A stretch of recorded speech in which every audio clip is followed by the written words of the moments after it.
Hello guys, आपका स्वागत है हमारे channel we are not found में।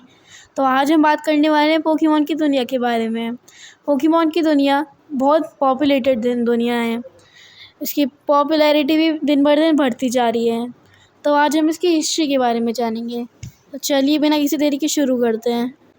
तो आज का हमारा टॉपिक भी इसी चीज़ से रिलेटेड है। आज हम जानने वाले हैं पोकेमॉन की हिस्ट्री क्या है, पोकेमॉन को किसने बनाया और बाकी सारे पोकेमॉन का एंसेस्टर कौन है और इन सारे पोकेमॉन को बनाता भी कौन है। और इस वीडियो में हम जो भी बताएंगे वो एक ऑफिशियल वेबसाइट की है। तो पोकेमॉन की हिस्ट्री में शुरुआत में कुछ भी नहीं था। एक गैलेक्सी थी, फिर एक अंडे का जन्म होता है जिसमें से निकलता है एक पोकेमॉन जिसका नाम आर्सियस होता है। आर्सियस सबसे पहला और सबसे ताकतवर पोकेमॉन भी था और आर्सियस 3 पोकेमॉन को क्रिएट करता है जिनके नाम हैं डियाल्गा, पाल्किया और गिराटीना। वो इन तीनों को एक एक पावर देता है जो कि हैं वो डियाल्गा को टाइम, पाल्किया को स्पेस और गिराटीना को एंटी मैटर की शक्ति देता है। डियाल्गा और पाल्किया अपनी पावर्स का यूज़ करके गैलेक्सी को क्रिएट करते हैं। जब ये दोनों गैलेक्सी को क्रिएट कर रहे थे तो एक पोकेमॉन गैलेक्सी में आ गया जिसका नाम था कॉस्मॉग। ये कॉस्मॉग नाम का पोकेमॉन इवॉल्व होकर अपने पास के प्लेनेट के सन और मून बन जाता है। और गैलेक्सी के बनते समय डियाल्गा हूपा नाम के पोकेमॉन को भी क्रिएट करता है। क्योंकि वो आर्सियस नहीं डियाल्गा की बनावट थी, इसलिए उसके पास इतनी ज़्यादा एबिलिटीज़ भी नहीं थी, वो ज़्यादा परफेक्ट भी नहीं था। गिराटीना हूपा को अपने साथ शामिल कर देता है और वो हूपा को एक नया और बहुत अच्छा फॉर्म देता है जिसका नाम है हूपा अनबाउंड। और वो दोनों आर्सियस को बीट करके दुनिया पर राज करने वाले थे, पर आर्सियस को ये बात पता लग जाती है और वो गिराटीना और हूपा दोनों को सजा देता है। गिराटीना को डिस्टॉर्शन वर्ल्ड में कैद करता है और हूपा को एक बॉटल में बंद कर देता है। और इसी के साथ डियाल्गा और पाल्किया अपने अपने डायमेंशंस में चले जाते हैं।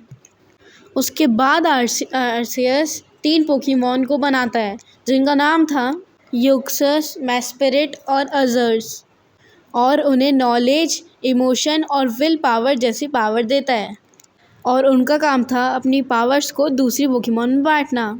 इसी दौरान हमारे अर्थ पे 11 प्रेशर की वजह से कायोगरे का जन्म होता है और धरती के किनारों पे जन्म होता है ग्राउडॉन का। और ऐसे ही आसमान में जन्म होता है रिक्वेज़ा का। रिक्वेज़ा ज़्यादातर एटमॉस्फेयर में ही रहता था, पर वो कभी कभी स्काई पिलर नाम की जगह पे भी आता था। और दूसरी तरफ ग्राउडॉन और कायोगरे अपनी अपनी पावर्स बढ़ा रहे थे। ग्राउडॉन की स्पेशलिटी थी अर्थ और कायोगरे की स्पेशलिटी थी वाटर।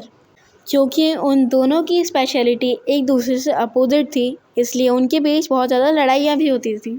दोनों एक दूसरे की स्पेशलिटी बढ़ाते गए। जहाँ ग्राउडॉन अपनी ज़मीन की पावर बढ़ाता गया, वहीं कायोगरे अपनी पानी की पावर बढ़ाता गया। और आखिरकार इन दोनों में एक भयानक लड़ाई होती है।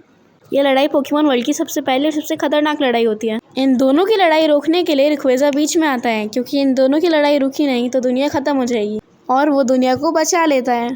कायोगरे और ग्राउडॉन अब कई सालों के लिए शांत हो जाते हैं। रिक्वेज़ा का ये काम देख के आर्सियस बहुत खुश होता है, इसलिए वो उसे एक नया फॉर्म देता है जिसका नाम था मेगा एवोल्यूशन। अब गैलेक्सी पूरी तरह बन चुकी थी और आर्सियस भी रेडी था, तो वो 3 पोकेमॉन को बनाता है वर्ल्ड को बैलेंस करने के लिए।